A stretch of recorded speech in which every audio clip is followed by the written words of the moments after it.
जब हमने बायोमैकेनिक्स देखे थे और उसमें लीवर की क्लासेस देखी थी, तो उसमें हमने क्लास 1 की जो लीवरेज फोर्सेस थी वो कैलकुलेट की थी, और इवेंचुअली रिज़ल्ट ये निकला था कि इसको हम क्लास 2 में चेंज कर देंगे, यानी फलक्रम जो है वो जो डिस्टल साइड है उससे उसको मीजियल साइड पे शिफ्ट कर देंगे।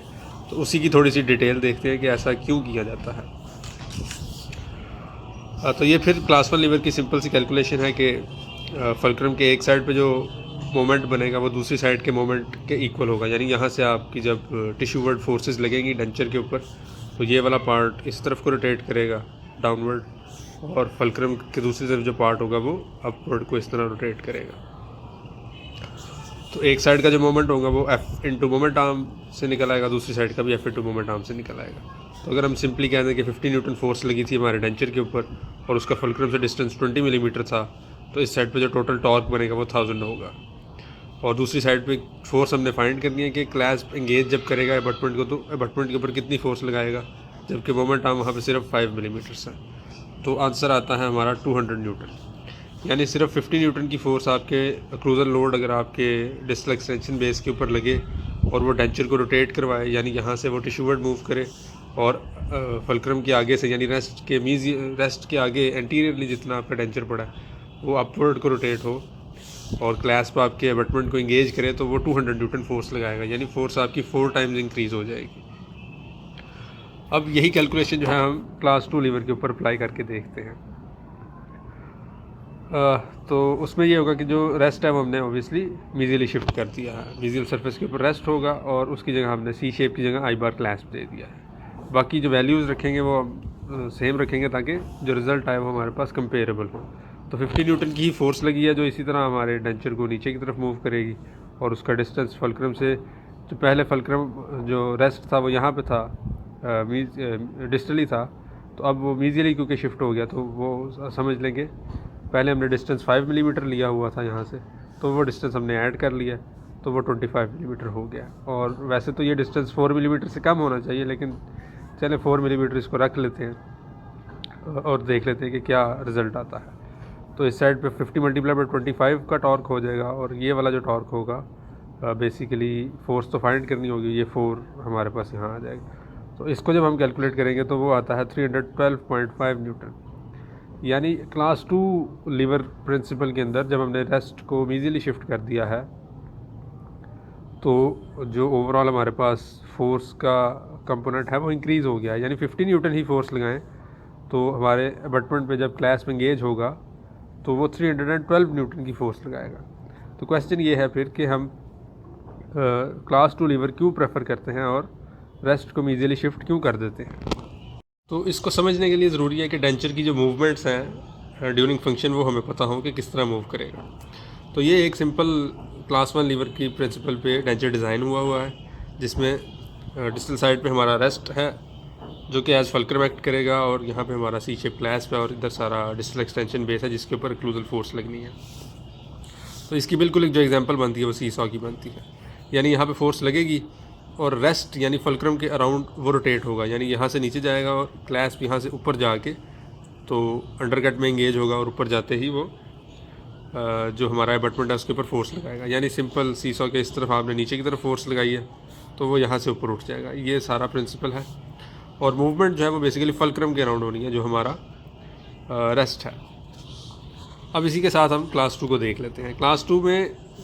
जो फलक्रम है वो ऑब्वियसली रेस्ट नहीं रहना है, यानी मूवमेंट इसी के अराउंड होनी है। तो होगा ये कि इसके आगे जितना डेंचर प्रेजेंट है, जब यहाँ पे फोर्स लगेगी तो ये वाला पार्ट नीचे जाएगा,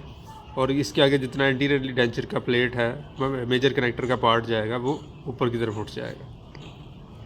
अब इसमें और इसमें डिफरेंस ये है कि हमारा जो क्लैस्प है ना वो अब फलक्रम के इस तरफ आ गया हुआ है, जो कि पहले फलक्रम के उस तरफ था। जब क्लैस्प इस तरफ आ गया तो ऑब्वियसली क्लैस्प भी इस सारे पार्ट की टिश्यूवर्ड मूवमेंट के साथ नीचे की तरफ शिफ्ट हो जाएगा, और जब नीचे की तरफ जाएगा तो ऑब्वियसली वो अबटमेंट को इंगेज ही नहीं कर रहा। जब वो टिश्यूवर्ड मूव कर रहा है तो उसने अबटमेंट को इंगेज नहीं करना, और इंगेज नहीं करेगा तो ऑब्वियसली उस पर फोर्स नहीं लगाएगा। तो एसेंशली हम ये कह सकते हैं कि ड्यूरिंग नॉर्मल फंक्शनल मूवमेंट्स जिसमें हमारा डिस्टल एक्सटेंशन बेस फोर्स लगने की वजह से टिश्यूवर्ड मूव करता है, उसमें जो क्लैस्प होगा हमारा वो अबटमेंट को इंगेज किए बगैर और अबटमेंट को इंगेज नहीं करेगा और उस पर फोर्स नहीं लगाएगा, तो एसेंशियली इस केस के अंदर क्लास 2 मैकेनिक्स अप्लाई ही नहीं हो रहा, क्योंकि जो हमारा रेजिस्टेंस है वो ज़ीरो है, और ज़ीरो के साथ आप कोई भी कैलकुलेशन करके देख लें तो वो आंसर ज़ीरो आएगा। तो क्वेश्चन ये है फिर ये क्लास 2 लीवर बना है या नहीं, तो आंसर ये है कि ये क्लास 2 लीवर बना है, लेकिन उस केस में बना है जिसमें ये away from the tissue move करेगा। अब फ़र्ज़ कर लें कि पेशेंट जो है वो स्टिकी फूड खा रहा था और स्टिकी फूड ने यहाँ पे इस डेंचर के पार्ट को अपवर्ड लिफ्ट किया, या फिर वो बुक में एग्जांपल देता है कि अपर डेंचर पे ग्रेविटी जो डिस्टल एक्सटेंशन होगी वो अपर डेंचर के ग्रेविटी की वजह से जो डिस्टल एक्सटेंशन होगी वो नीचे की तरफ पुल होगी। तो ये दो बेसिकली सिचुएशन है जिसमें हमारा क्लास 2 मैकेनिक्स जो है वो इंगेज होंगे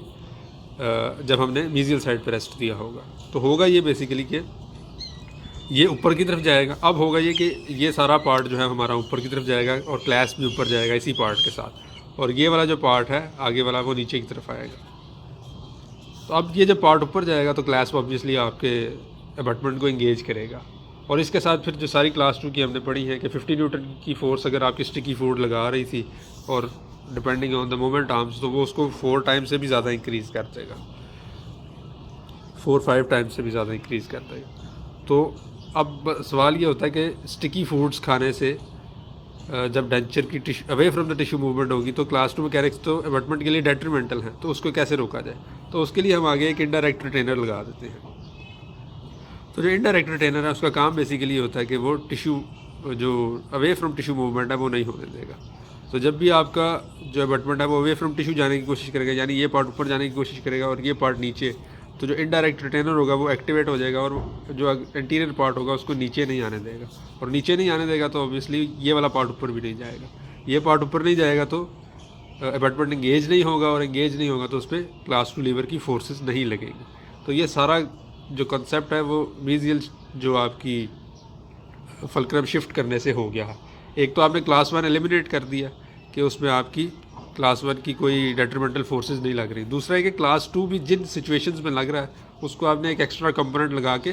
नलिफाई कर दिया है, जबकि सिंपल टिश्यू वर्ड मूवमेंट में यहाँ पे क्लास 2 के मैकेनिक्स एक्टिवेट नहीं हो रहे क्योंकि अबटमेंट इंगेज नहीं हो रहा। तो ये सिंपल कंसेप्ट है कि मीजियल साइड पे हमने रेस्ट क्यों शिफ्ट करना है।